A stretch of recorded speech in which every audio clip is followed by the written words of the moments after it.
Masih bersama saya Budiman Tanrujo di satu meja The Forum. Saya ke Bima Yudhistira. Mas Bima, ekonom. Gimana Anda menjelaskan kelangkaan minyak goreng, ada kedelai yang juga harganya naik, ya, ada kisruh soal JHT, tetapi kepuasan publik ya terlepas soal pengambilan datanya kemudian sebelumnya itu puas. Apakah kondisi ekonomi memang sedang baik sebenarnya? Begini, jadi ada beberapa faktor atau alasan. Satu, kalau kita melihat banyak masyarakat yang senang karena pekerjaannya di bidang komoditas, khususnya di Sumatera, Kalimantan, Sulawesi, itu sedang happy karena harga batu bara loncat 176%. Kemudian sawit juga kenaikannya cukup tinggi. Jadi komoditasnya memang sedang naik dan itu adalah faktor eksternal murni, bukan kemudian kerja dari pemerintah. Yang kedua, soal kesejahteraan sosial yang tinggi. Ini kan hal yang wajar ya, karena orang yang sedang membutuhkan bantuan, ada 21 juta orang tenaga kerja terdampak pandemi dikasih uang sama pemerintah. Nah itu kan kalau disurvei hasilnya jadi positif. Tapi kalau kita lihat, saya agak kecewa, kenapa nggak 90% lebih itu tingkat kepuasannya. Kenapa? Karena 2020 kita mengeluarkan anggaran 1.000 triliun kata BPK untuk penanganan pandemi dan stimulus ekonomi. 2021 PEN-nya 700-an triliun lebih. Tapi hasilnya kan nggak 90% ya kepuasannya. Dan kondisi ekonomi tadi salah satu surveinya menunjukkan peringkatnya cukup ya kalau bisa bilang 60%. 64 ya. Ya dapat apa tuh C+ atau B lah ya, oke lah, masih B ya, belum A. Artinya apa? Artinya dengan dana yang cukup besar dari APBN, sudah dibantu juga Bank Indonesia karena pemerintah pinjam ke Bank Indonesia, tapi ternyata faktanya belum nendang. Nah, berikutnya lagi adalah soal masalah kenaikan harga barang atau kebutuhan pokok nih. Ini kan tanda-tandanya sudah terjadi tahun 2021 sebenarnya di semester 2. Tapi kenapa di bulan Januari masih belum terlalu ada kenaikan harga minyak goreng, kemudian juga komoditas pangan seperti kedelai, sekarang daging sapi, karena memang ada jeda antara negara-negara maju dan negara-negara berkembang. Jadi kalau Amerika Serikat sekarang inflasinya 7%, mungkin kita akan melihat 3 bulan ke depan, ini adalah momentum krusial karena akan dilanjutkan ke transmisi ke Indonesia. Itu yang sebenarnya harus kita siapkan. Baik, Toto. Jadi kalau menurut hasil survei Litbang Kompas yang banyak orang yang kemudian mengkritisi, sebetulnya esensi paling dasar kepuasannya tinggi itu betulkah karena faktor pandemi sebenarnya yang ditangani dengan cukup baik? Ya, kalau kita lihat ke penilaian masing-masing bidang, faktanya demikian. Jadi penilaian terhadap penanganan sektor kemiskinan, kemudian juga penanganan pendidikan kesehatan, itu memang memperlihatkan tingkat kenaikan apresiasi dibanding triwulan sebelumnya memang paling tinggi, ada 11% loncatannya, dan juga 8%. Itu jauh lebih tinggi dibanding misalnya rata-rata penilaian aspek di bidang hukum, yang dia memang merambat 2%, 3%, yang tadi juga disinggung ya, dikeluhkan oleh Mbak Asfinawati tadi. Jadi memang kelihatan sekali. Dan kalau kita lihat secara umum, memang pemerintahan Pak Jokowi ini sejak periode pertama, periode kedua itu penekanan pilar kuatnya adalah pada bidang politik dan bidang kesos. Tetapi harus juga menjadi catatan di sini bahwa pencapaian nominal yang angka 60-an di bidang ekonomi itu sudah termasuk relatif tinggi, karena ekonomi itu rata-rata bahkan di bawah 50 di masa-masa sebelumnya. Itu yang mungkin juga harus menjadi catatan bahwa ini termasuk yang paling tinggi. Ini menurut angka survei ya, jadi bukan hanya sekunder gitu. Mas Budi Ari, kalau kita mengutip dari PKS mengatakan bahwa kepuasan publik kepada Pak Jokowi itu naik karena rakyat itu memang mudah ya melupakan, memaafkan pemimpinnya. Gimana Anda respon pernyataan politik ini? Ya semua juga kalau mau dukung ada alasannya, kalau mau dukung juga ada alasannya. Itu kan refleksi dari apa yang menjadi aspirasi masyarakat. Yang nggak setuju, yang 25% nggak setuju ya cari alasan. Itu biasalah, normal. Yang pasti kan begini, alat ukurnya kan survei. Ini kan berdasarkan survei Litbang Kompas. Kalau angkanya bagus, mau dikritik ya. Yang kritik juga kita juga bisa menilai sendiri gitu loh. Sama seperti pemilu, sama seperti sesuatu yang berdasarkan berangkat dari aspirasi dan pikiran-pikiran rakyat gitu loh. Nah, persoalannya begini, memang di masa pandemi ini kita kan menghadapi banyak tantangan dan menurut hemat kami pemerintahan ini sudah sangat fokus, sangat serius dalam menangani pandemi COVID-19 ini, termasuk juga pukulan ekonomi yang luar biasa berat selama 2 tahun terakhir ini. Juga penanganannya kita termasuk negara yang dipuji dalam penanganan pandemi COVID-19 ini, termasuk negara yang berhasil.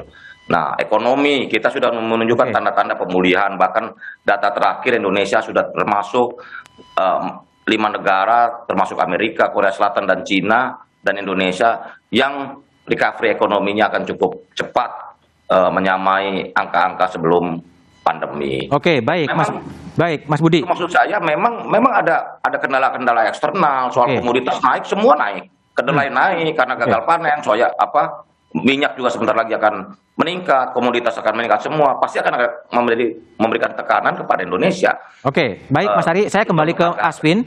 Asvin, kalau kita lihat ada kasus Wadas, ada kasus JHT, ada kebebasan berekspresi, tetapi Economist Intelligence Unit juga mengatakan demokrasi Indonesia tuh membaik sebetulnya dibandingkan sebelum-sebelumnya. Apakah ini pertanda bahwa sebetulnya publik sudah nggak peduli lagi dengan isu-isu soal kebebasan sipil, isu-isu soal kekerasan, atau isu-isu soal kebebasan berekspresi? Ya, sebetulnya tuh menarik memang kalau kita meneliti lebih dalam lagi ya, apa yang dipersepsikan sebagai penegakan hukum. Karena ada yang kemudian dimensinya adalah kasus selesai, pelayanan publiknya baik, begitu juga demokrasi. Apakah demokrasi kita sedang bicara elektoral, karena soal elektoral rata-rata ke Indonesia itu tinggi, apakah itu terkait dengan institusionalitas rata-rata tinggi, atau itu partisipasi gitu. Apakah dimensinya adalah iliberal, egaliter, elektoral, yang mana gitu. Itu tadi saya bilang penting sekali sebetulnya, tidak hanya survei Litbang Kompas yang sedang kita bahas, tapi semua survei gitu ya, karena dibalik reliabilitasnya, dibalik metodenya yang benar, dimensinya sendiri akan sangat menentukan apa yang dipotret dan apa yang tidak dipotret. Itu.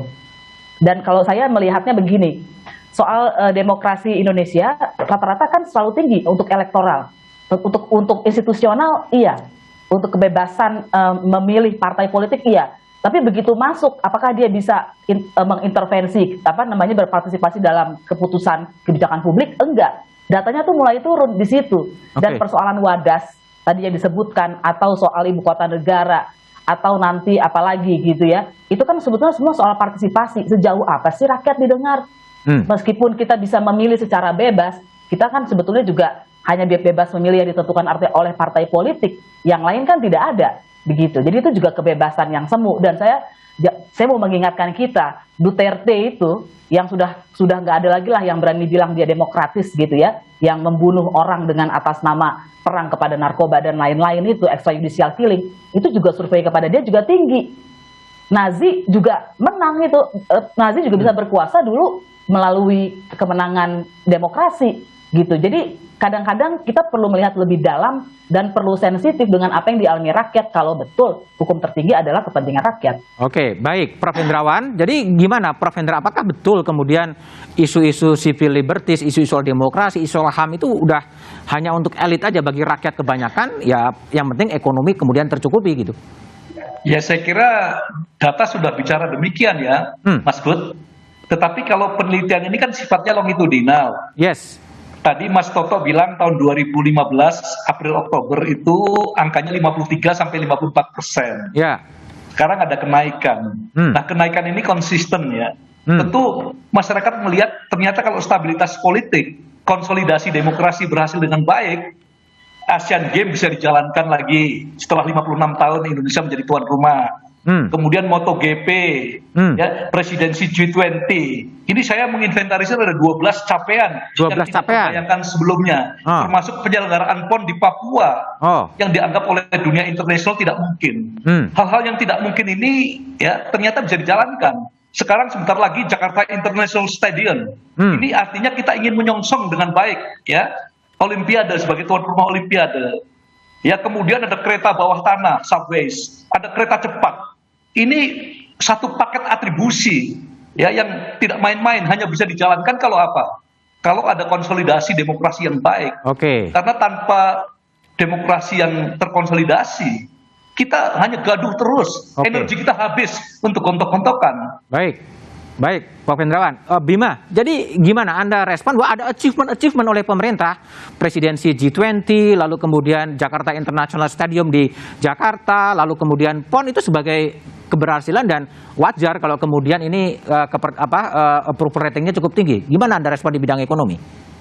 Ya, kalau melihat soal G20 jadi presidensi itu kan giliran aja sebenarnya. Giliran, oke.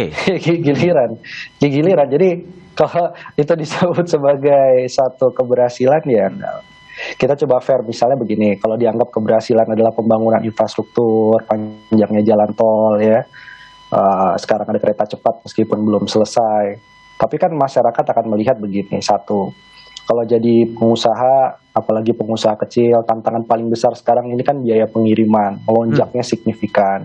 Biaya logistik ini nggak turun-turun, masih 23% dari PDB. Itu kan yang dirasakan real. Kemudian kalau kita lihat proyek-proyek infrastruktur, ya berapa okupansi jalan tol sih sebenarnya? Dan berapa persen misalnya okupansi dari kereta? Kereta misalnya, nggak usah kereta cepat Jakarta-Bandung lah yang masih belum dipakai. Kereta dari stasiun Sudirman ke Bandara Soekarno-Hatta, ini sebelum pandemi itu saja sudah 30%. Pandemi ini juga makin berat. Artinya kan mereka melihat bahwa oke, ini ada kemegahan, stasiunnya besar, stasiunnya bagus, kemudian juga pelayanannya sangat bagus gitu ya. Tapi ini utilisasinya dipakai nggak sih sama masyarakat ya? Dan masyarakat juga perlu tahu bahwa itu semua dibangun dari utang. Oke. Utang itu punya dua konsekuensi, ya, bunganya semakin berat, atau yang kedua, pajaknya akan semakin meningkat, dan siapa lagi yang dipajakin kan masyarakat juga. Oke. Ini kan yang akhirnya membuat itu ada beberapa monumen, ada beberapa infrastruktur ya, tapi apakah itu semua berdampak terhadap ekonomi? Belum tentu. Baik, Mas Bima. Saya ke Mas Budi Ari. Mas Budi Ari, ini approval ratingnya tinggi ya menurut Litbang Kompas dan beberapa pollster lain. Keuntungan politik apa kemudian yang bisa diambil oleh Presiden Jokowi setelah approval ratingnya begitu tinggi? Tapi jawabannya setelah jeda berikut ini.